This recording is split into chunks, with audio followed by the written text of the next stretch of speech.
Content create गर्न थालेको लगभग तपाईँको 5-6 मन्थ्स भइसकेको थियो र त्यो बेलामा इन्स्टाग्राममा मलाई एउटा मेसेज आयो र त्यो मेसेजमा के थियो भन्दाखेरि चाहिँ एउटा ब्रान्डको लागि चाहिँ कन्टेन्ट क्रिएट गरिदिनु पर्ने रे र उनीहरूले त्यो कन्टेन्ट क्रिएसन गरेको बापत चाहिँ 25,000 पर मन्थ पे गर्ने उनीहरूले मलाई एउटा प्रपोजल राखेको थियो। तर मेरो आफ्नै बिजनेस थियो, मेरो बिजनेसको लागि मैले आफैले कन्टेन्ट क्रिएट गरिरहेको थिएँ, त्यो कारणले मैले त्यो जब चाहिँ गर्न पाइनँ। तर त्यसरी नै धेरै अपर्च्युनिटी अहिलेको टाइममा कन्टेन्ट क्रिएसनको जर्नीमा धेरै नै आइरहेको छ र त्यो कारणले आजको यो स्पेशल भिडियो तपाईँहरूको लागि लिएर आएको छु, जसमा म तपाईँलाई भन्नेछु कि कन्टेन्ट क्रिएसनबाट तपाईँले कसरी मिनिमम पनि 30,000 पर मन्थ कमाउन सक्नुहुन्छ। So without any further adieu let's start this video.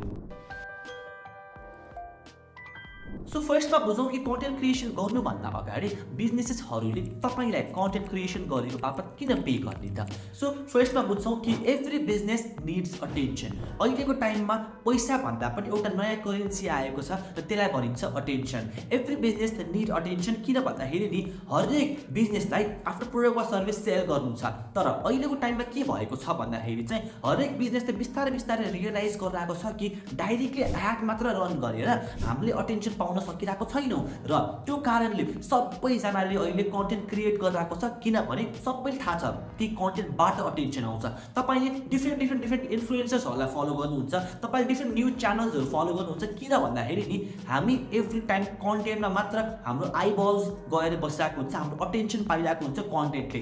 त्यसरी नै बिजनेसहरूले पनि यो कुरा रियलाइज गरिरहेको छ र बिजनेसको अहिलेको टाइममा मेन गोल भनेको फर्स्टमा अटेन्सन लिएर आउने, त्यसपछि लेटर चाहिँ त्यो अटेन्सनलाई मोनिटाइज गर्ने by selling their own product or services. र यो कारणले गर्दाखेरि बिजनेसेसहरूलाई अटेन्सन चाहिन्छ र अटेन्सन केबाट आउँछ? कन्टेन्टबाट। अब तपाईँ अर्को कुरा के बुझ्नुहोस् भन्दाखेरि चाहिँ तपाईँले कन्टेन्ट क्रिएसनलाई एज अ सर्भिस सेल गर्न सक्नुहुन्छ।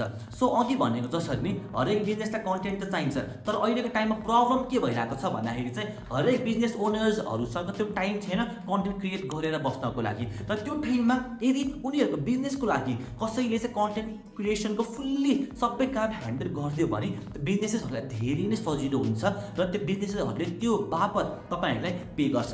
एज अ कन्टेन्ट क्रिएटर तपाईँले के काम गर्नुपर्छ भन्दाखेरि चाहिँ फर्स्टमा तपाईँले कन्टेन्टको आइडियाजहरू जेनेरेट गरिदिने। यदि कुनै पनि बिजनेसले फर इक्जाम्पल मानौँ कि एउटा कुनै बिजनेस छ, उनीहरूले जिमको मेम्बरसिप सेल गरिरहेको छ भने चाहिँ तपाईँको फोकस हुन्छ कि त्यो जिमको मेम्बरसिप सेल गर्नको लागि कस्तो कस्तो खालको कन्टेन्ट क्रिएट गर्ने त। कन्टेन्ट आइडियाको टपिक हुनसक्छ कि 3 ways how to lose weight, होइन, अनि 3 food that helps you lose weight. त्यस्तो खालको कन्टेन्ट यदि तपाईँले क्रिएट गरिदिन हेल्प गर्नुभयो, त्यस्तो खालको कन्टेन्ट आइडियाज तपाईँले फर्स्टमा जेनेरेट गरिदिनु पर्ने हुन्छ।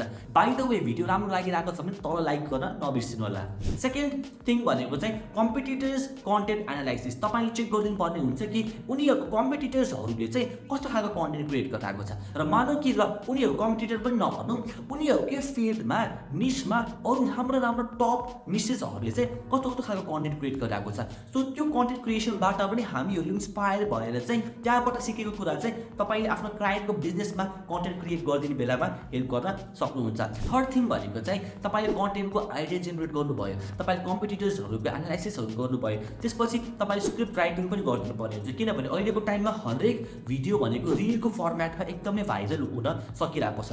सो रिल भनेको चाहिँ मोस्टली तपाईँको 40-50 सेकेन्ड्समा तपाईँको एउटा रिल चाहिँ एन्ड हुन्छ र त्यो रिलको लागि तपाईँले एउटा स्क्रिप्ट राइटिङ गर्नुपर्ने हुन्छ र स्क्रिप्ट लेख्ने बेलामा चाहिँ तपाईँ आफ्नो क्लाइन्टको अटेन्सन गेन गर्ने खालको स्क्रिप्ट राइटिङहरू गर्नुपर्ने हुन्छ र तपाईँले भिडियो सुट गर्नुहुन्छ।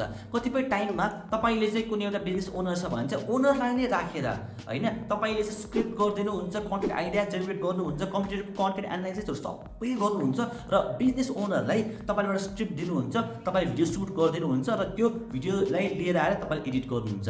र अर्को सिनेरियोमा चाहिँ तपाईँले चाहिँ आफैले नै त्यो स्क्रिप्ट पढेर भिडियो सुट गरिदिनुहुन्छ र you will shoot the video yourself. र त्यसपछि आउँछ एडिटिङ।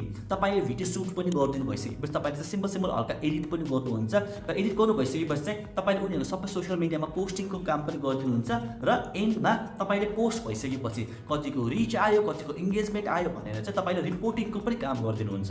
यो सबै कामहरू बिजनेसेसहरूलाई एकदमै निडमा छ। तर सबैले आफैले गर्न सकिरहेको छैन। First thing because they don't have time, र second thing they don't have the right knowledge on how to create content. र यदि तपाईँले यसरी हेल्प गर्न सक्नुभयो भने नि फर्स्ट थिङ भनेको चाहिँ बिजनेसेसहरूले अटेन्सन पाउँछ कन्टेन्टबाट, तपाईँले क्रिएट गरिदिनु भएको कन्टेन्टबाट, र त्यो अटेन्सनलाई पछि गएर उनीहरूले चाहिँ आफ्नो प्रोडक्ट वा सर्भिस सेल गर्नको लागि मोनिटाइज गर्न सक्छ। अब कुरा आउँछ एन्डमा कि तपाईँले कति चार्ज गर्ने त भन्दाखेरि चाहिँ तपाईँले मिनिमम पनि 15,000 रुपिस चार्ज गर्न सक्नुहुन्छ 15 देखि 20वटा कन्टेन्टको लागि, पिस अफ कन्टेन्टको लागि। हरेक कन्टेन्टको लागि तपाईँले script writing, video shoot, editing, posting र रिपोर्टिङ गर्नुहुन्छ। त्यसरी नै महिनामा तपाईँले 15 देखि 20वटा कन्टेन्टलाई पोस्ट गरिदिनु भयो भने चाहिँ त्यसको लागि तपाईँले चाहिँ अराउन्ड 50,000 पर मन्थ चार्ज गर्न सक्नुहुन्छ। र त्यो बेलामा मैले तपाईँलाई भने नि म 5-6 मन्थको कन्टेन्ट क्रिएसन गरिरहेको बेलामा मलाई चाहिँ अफर आएको 25,000 पर मन्थको लागि, र त्यो बेलामा चाहिँ मैले उनीहरूलाई 20-25वटा कन्टेन्ट क्रिएट गरिदिनु पर्ने थियो। र त्यसरी नै तपाईँले महिनामा 2टा मात्र क्लाइन्ट अक्वायर गर्नुभयो, 2टा क्लाइन्टको लागि तपाईँले बेस्ट कन्टेन्ट प्रोभाइड गरिदिनु भयो, कन्टेन्ट क्रिएट गरिदिनु भयो भने तपाईँले 15,000 गरेर 2जना क्लाइन्टलाई टोटलमा 20,000 पर मन्थ चार्ज गर्न सक्नुहुन्छ।